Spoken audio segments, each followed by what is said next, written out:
Bonjour, dans cette vidéo, nous allons voir un certain nombre de fonctions qui permettent de manipuler des chaînes de caractères. Pour gagner du temps, j'ai déjà écrit les différentes procédures.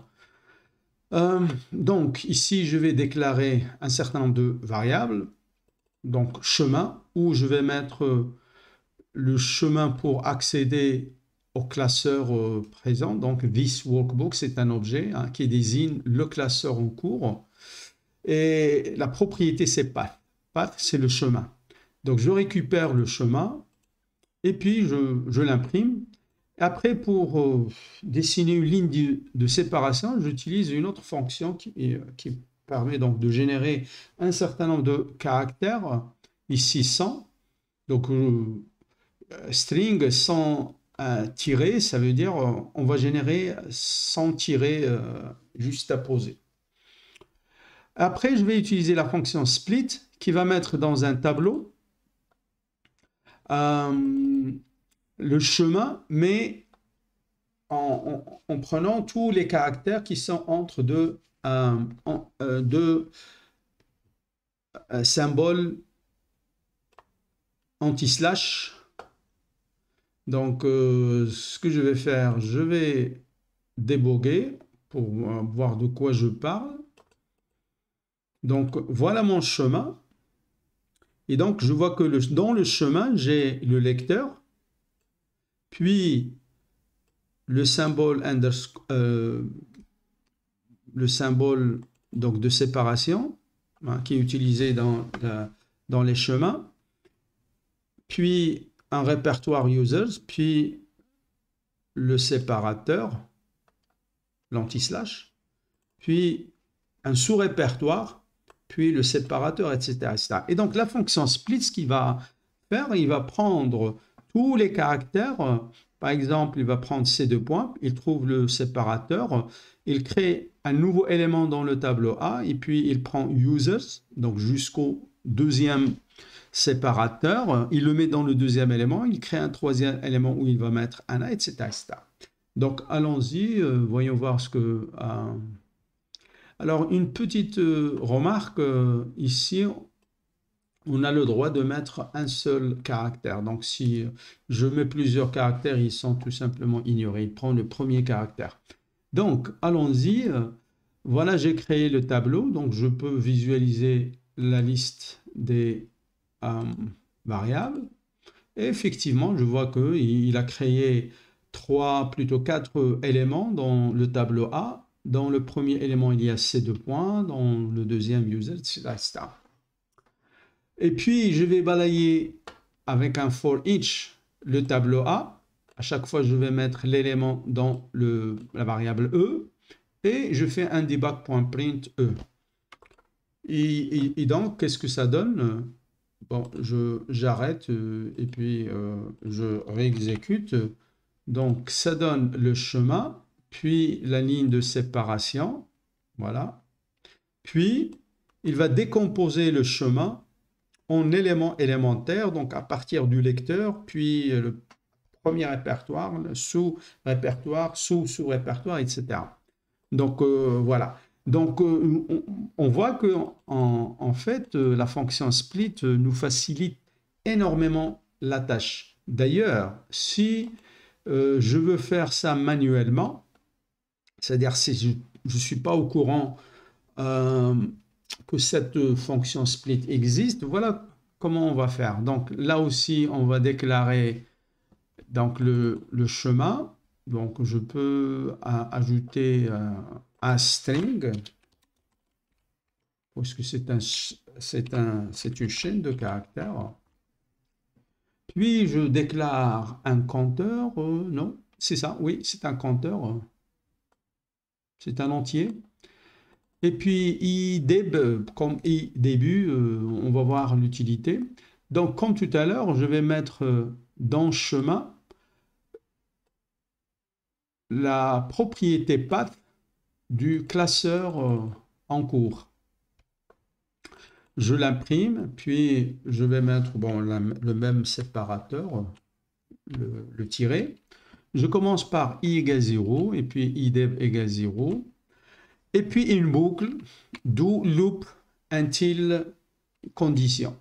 Alors, qu'est-ce que je vais faire là? Je vais utiliser la fonction inString. Alors, inString, il va chercher à partir d'une certaine position dans une chaîne de caractères. OK? Alors, ici, en fait, je peux dire chemin, puisqu'on l'a déjà mis dans chemin. Et puis, ce que je cherche. Alors, par exemple, si je demande quelle est la position dans this workbook.path,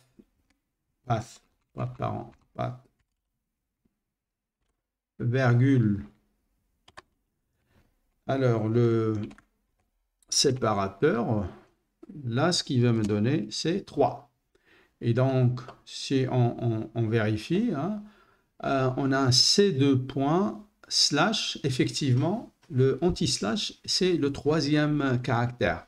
Alors, en fait, ici, j'ai omis hein, un paramètre parce que le start, elle est optionnel. Donc, quand je mets ici start, elle est optionnelle.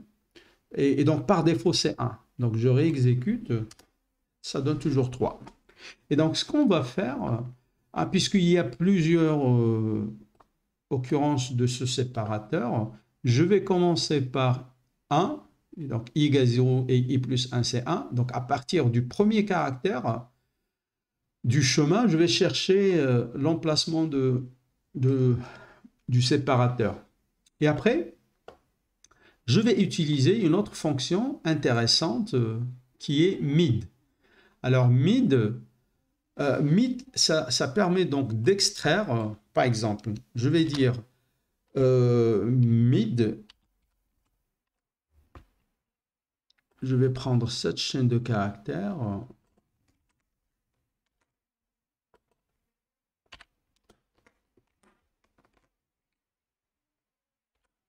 Alors, à partir de la 4e position, virgule, et là, je désigne un nombre de caractères. J'ai pris comme ça 5.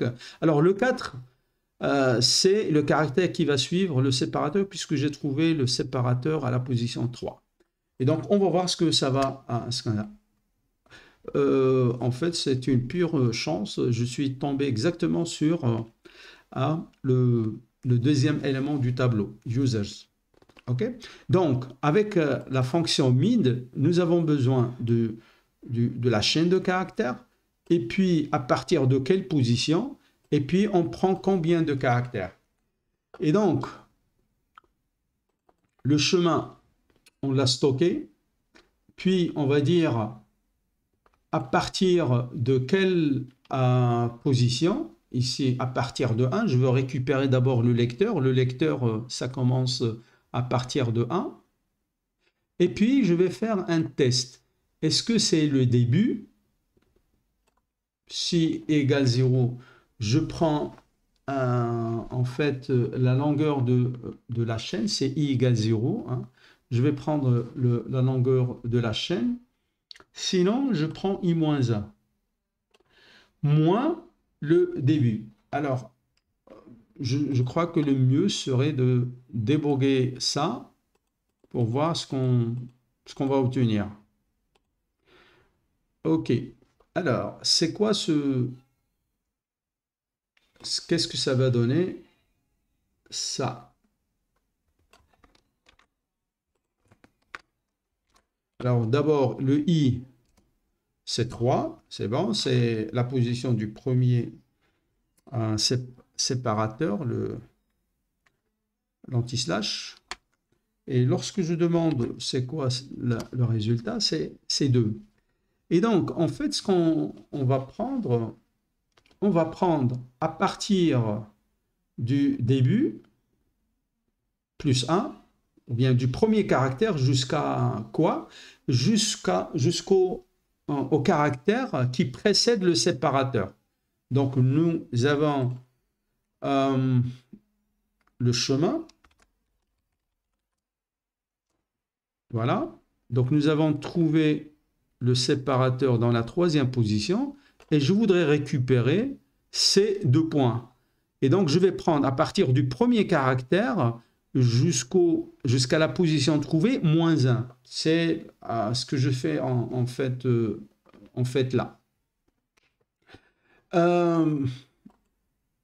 Et puis, on se rappelle que le dernier séparateur trouvé, il se trouve à I.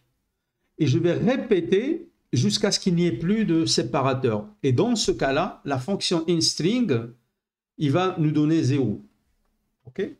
Donc, par exemple, je peux demander c'est quoi le inString dans chemin, virgule, W. W n'existe pas dans le chemin. Oh, si. Oh, ah, il est le W, il est là. Y ne se trouve pas dans le chemin. Et voilà, il me donne 0. Donc, il ne trouve pas une sous-chaîne de caractères dans la chaîne principale, il va retourner 0. Donc, je vais répéter ce processus jusqu'à ce qu'il n'y ait plus de séparateur anti-slash. Donc, voilà, nous avons récupéré le premier, hein, le premier élément du chemin, c'est 2 points, et on continue. Est-ce que I est égal à 0? Non. Je continue. On va exécuter le inString à partir de la dernière position qu'on a trouvée plus 1, donc à partir du 4e caractère, à partir de U. Et on cherche toujours le séparateur. Où est-ce qu'il se trouve? À la position 9. Donc, je peux vérifier.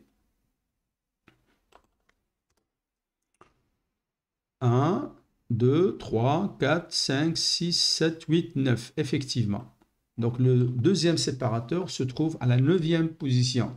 Et donc, qu'est-ce que je vais prendre? Je vais prendre les caractères entre ce que j'ai mémorisé tout à l'heure, le 3 plus 1, donc à partir du 4e caractère, jusqu'à... Alors, I n'est plus égal à 0. Ça, c'était juste pour amorcer. On va prendre I-1. I-1, ça veut dire la position qu'on vient de trouver. 9 moins 1, ça fait 8. Donc, on doit prendre les caractères entre 4 et 8. Et qu'est-ce que ça donne? Ça donne users. Voilà.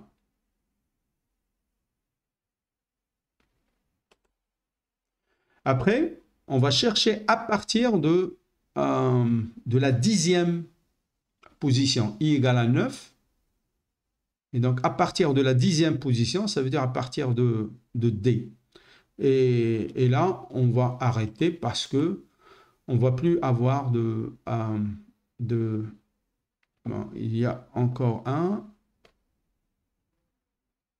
Et puis, voilà, I, normalement, il doit être égal à 0. Voilà.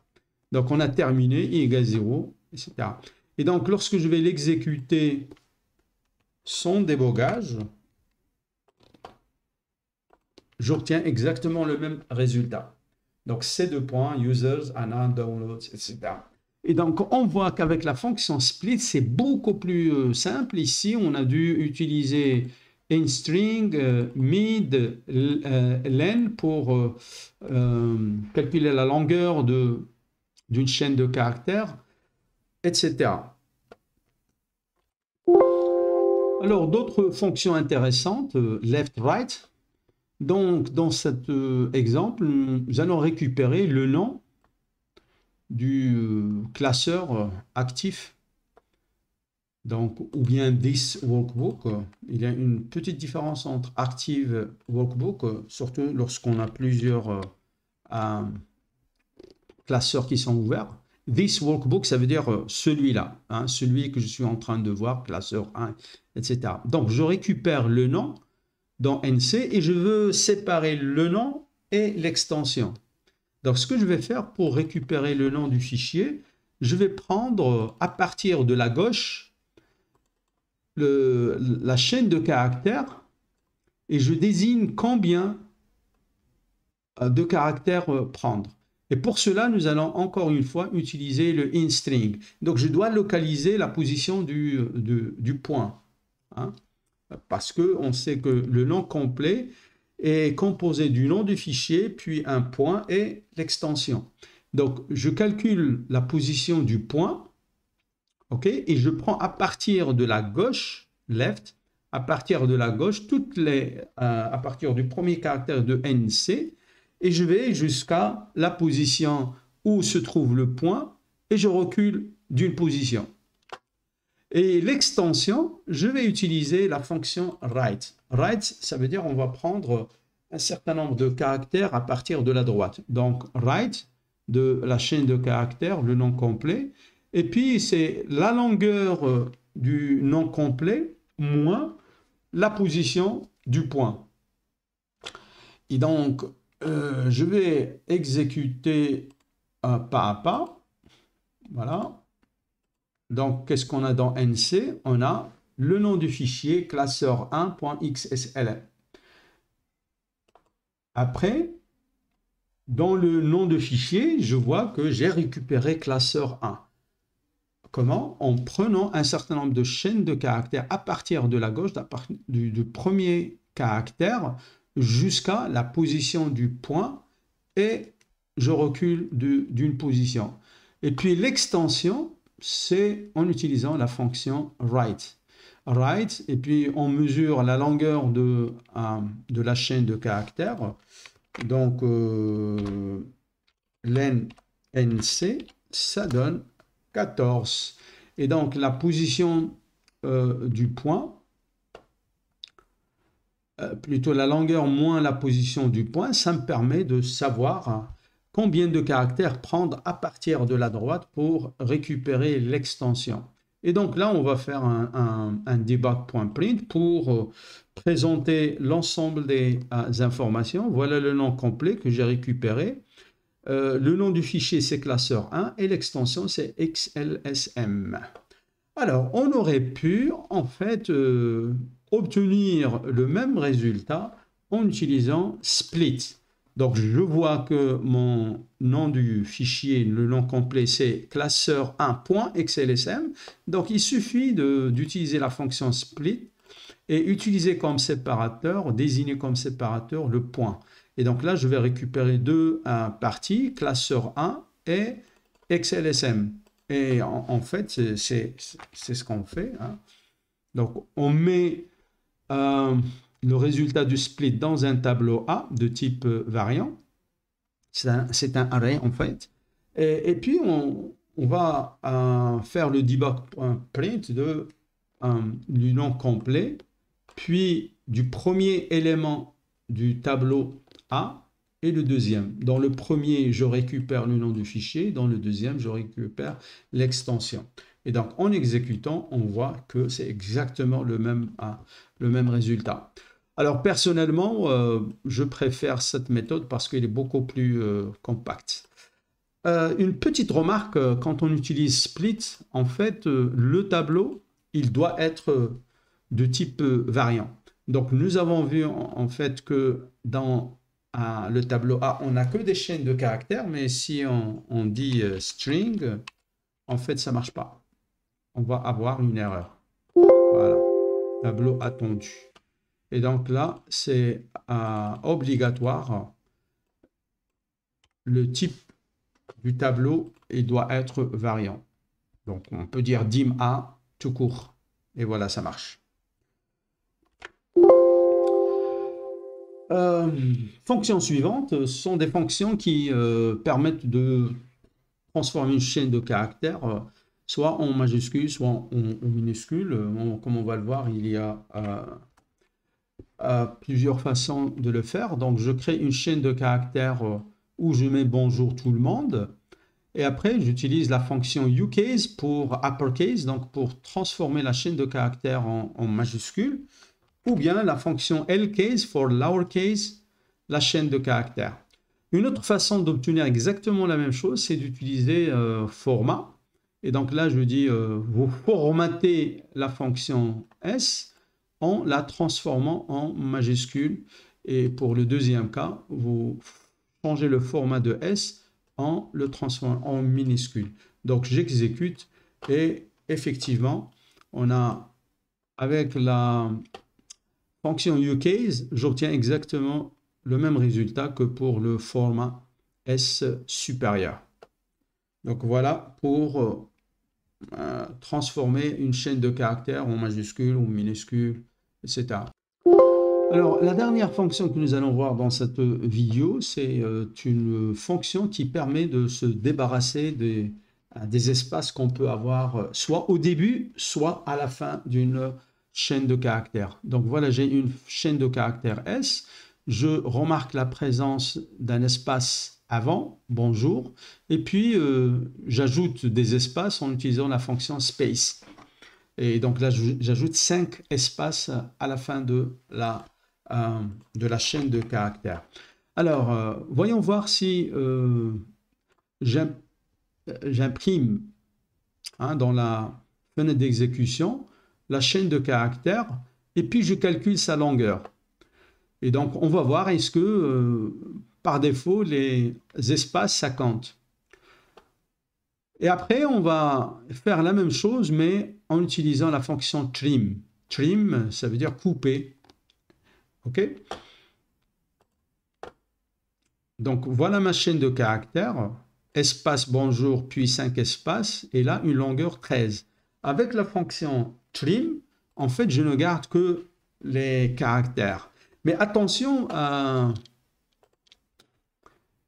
en fait, ce sont les espaces. Je parle des espaces qui sont soit au début, soit à la fin.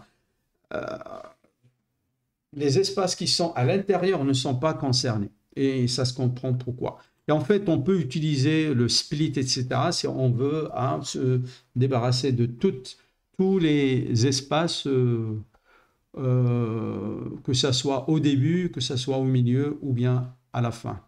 Et donc là, je réexécute pour voir, après avoir ajouté un espace au milieu. Et donc voilà.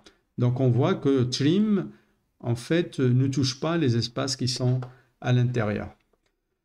Donc voilà pour cette vidéo.